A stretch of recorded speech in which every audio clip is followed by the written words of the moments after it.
একটা পাখির পেটের ভেতরে কোনো দানা পানি নাই, কিন্তু আল্লাহর উপর তাওয়াক্কুল করে পাখিগুলো যখন বের হয়ে যায়, বিকেল বেলা পেট ভর্তি করে, উদর ভর্তি করে, আবার পাখির নিরে পাখিগুলোরে ফিরিয়ে দেয় কে?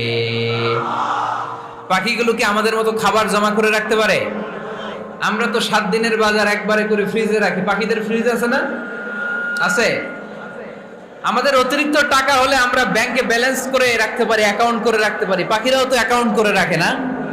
না, প্রতিদিন না খেয়ে বের হয়। কালকে ওই পাখিটা কি খাবে, কোন জায়গা থেকে তার রিজিকের ব্যবস্থা হবে, আল্লাহ ছাড়া কেউ জানে। এটার নাম তাওয়াক্কুল। এটার নাম কি?